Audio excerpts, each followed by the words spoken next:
سلامونه او احترامات ملګرو، صدام حسین شباب یم یو ځل بیا د یو نوي پروګرام سره ستاسو مخې ته یم.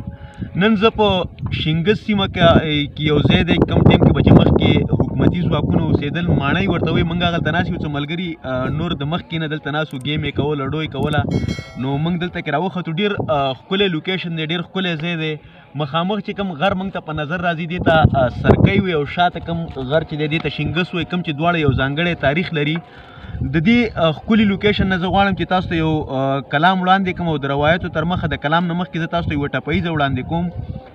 ټپیزه ده وایي: په نه خبره مرور شي، په نه خبره مرور شي، او لاړ شي اغیارو سره مل شي، زړه به مې دې پسې پاګل شي. وایي څوک چې د چا د باغچې ګل شي، مناسب نه ده چې څوکړې پې تېروي نه. یو بله ټپیزه ده وایي: راځي زموږ د کور په لاره، او په پورته نه ګوري هوښیاره، شوم لیونی ګرځم په شاړه، وایي په پټو زړونو خبرداره، پروردګاره زړه مې درد ورپسې کړي نه. او یو کلام دی مطلارز ده وایي: که د منګي په سر تا ما سره ګفتار کړی دی، که د منګي په سر تا ما سره ګفتار کړی دی، او ته څه خبرې چې ما څومره انتظار کړی دی. که د منګي په سر تا ما سره ګفتار کړی دی، او ته څه خبرې چې ما څومره انتظار کړی دی. او ستا د راتلو په تمه تل سترګې په لار ناست یمه، ستا د راتلو په تمه تل سترګې په لار ناست یم، او ما تل د دروغو په خبرو اعتبار کړی دی. او مخکې شعر دی وایي: ستا د شیرینې خولې خبرې مې زړګی ټکور کي، ستا د شیرینې خولې خبرې مې زړګی ټکور کي، او غوږ ورته نیسم که تا تل باس د اغیار کړی. ستا د شیرینې خولې خبرې مې زړګی ټکور کي، او غوږ ورته نیسم که تا تل باس د اغیار کړی دی. او مخکې شعر دی وایي: ستا د چینار په شان ځواني، او دا زما بېوسي، ستا د چینار په شان ځواني، او دا زما بېوسي، ستا ارمانونو له مې اوس تکل د بار کړی دی.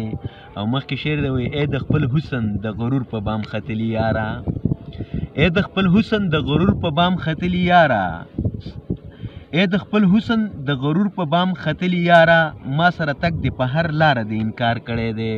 او مقطع ده وایي: خیر دی که ته پسې خندا په ډک محفل کې وکړې، خیر دی که ته پسې خندا په ډک محفل کې وکړې، شباب په هر محفل کې ستا صفت بجار کړی دی. او یو بل کلام دی وایي: د ژبې سر له مې الفاظ د زړه د تله راځي، د ژبې سر له مې الفاظ د زړه د تله راځي، او چې په وړه خوله راته ووایي بیا به کله راځي. او ښه سوچ پې وکړم خو ذهن مې پې کار نه کوي، ښه سوچ پې وکړم خو ذهن مې پې کار نه کوي، او بې درده خلک مې د درد تپوس له سله راځي. او خیر دی که نن مې د بدن سوری په کاڼو ولي، شعر دی وایي: خیر دی که نن مې د بدن سوری په کاڼو ولي، چې دنیا یې وغورځوي ماله به په خپله راځي. او لارې نیولی نشم ډېر زیات زورور دی خدایه، لارې نیولی نشم ډېر زیات زورور دی خدایه، د جمعې ورځ ده شیخ به بیا دلته مانځله راځي. او مقطع ده وایي: شبابه بس دی د خیالي دنیا نه بار راوځه، شبابه بس دی د خیالي دنیا نه بار راوځه، شپه شوله تېره چې خوب به تاله کله راځي. ډېره مننه ملګرو، دا یو دوه غزلې چې ما تاسو ته وړاندې کړلې.